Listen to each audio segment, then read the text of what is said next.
आज का क्या कार्यक्रम है सर जिस कारण आपका आगमन हुआ है?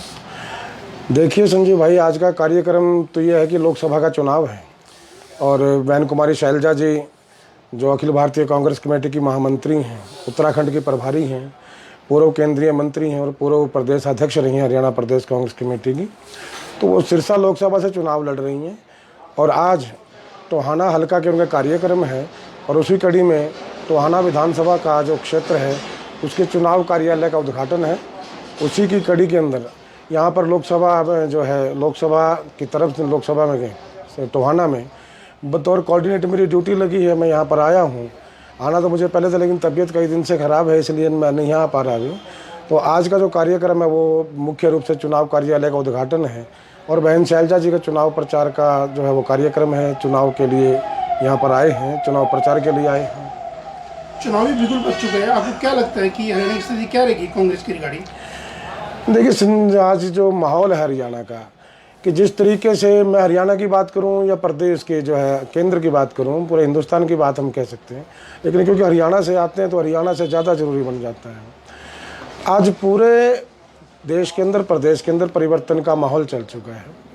या यूँ कहें कि नरेंद्र मोदी और भारतीय जनता पार्टी की जो ये ढकोसले थे, जो ड्रामे थे, जो तमाशा था, अब वो चीज़ें सारी दूर हो चुकी हैं। लोग, जनता उनको समझ चुकी है। चाहे वो 15 लाख का जुमला था, चाहे वो 2 करोड़ रोजगार का मामला था, चाहे वो रोज किसी और बात को लेकर था, चाहे वो 1 के बदले 10 सर लेकर के आने की बात थी, हर चीज़ जनता देख चुकी है।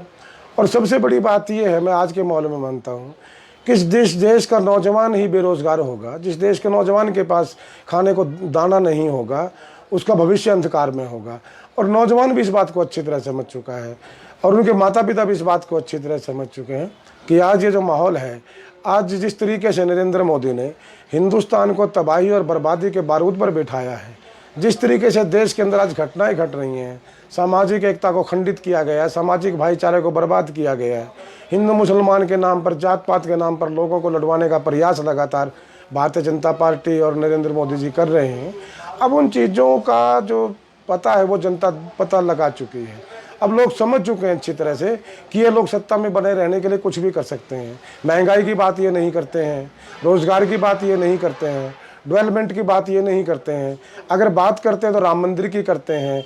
राम मंदिर को इनकी बपौती है क्या? मैं, पूरा हिंदुस्तान इस बात को जान चुका है कि राम हमारे आराध्य हैं, राम हमारे रोम रोम में है।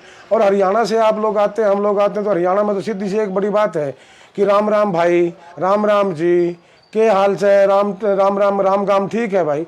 तो हरियाणा की एक भाषा है, तो ऐसी भाषा को तोड़ करके नरेंद्र मोदी जी राम जी का जो है पेटेंट करवाना चाहते हैं। लेकिन मेरा ऐसा मानना है कि भगवान श्री राम भी शायद अब कहीं ना कहीं नरेंद्र मोदी जी से खफा हैं। वो समझ चुके हैं किस तरीके से राजनीतिक रूप से भगवान श्री राम का प्रयोग किया गया है, राजनीतिक फ़ायदे के लिए किया गया है। मैं कहना चाहता हूं मोदी जी से कि अगर आपने देखिए विकास की बात की है, रोज़गार की बात की है, तो आपको ये ड्रामे करने की ज़रूरत क्या है? अब देखिए, एक तरफ से कहते हैं कि अब की बार 400 पार, और दूसरी बात क्या है, इनके पास अपने कैंडिडेट नहीं है। हरियाणा के अंदर 10 में से 6 सीट पे जो चुनाव लड़ रहे हैं वो कांग्रेस के लोग लड़ रहे हैं भारतीय जनता पार्टी की टिकट पे। तो कहाँ से 400 पार कर लोगे यार? हरियाणा में 75 पार किया था तो 40 पे रुके थे आके, यहाँ पे 400 पार किया तो 150 पे रुकेंगे आके। माहौल ये है और जनता देख चुकी है।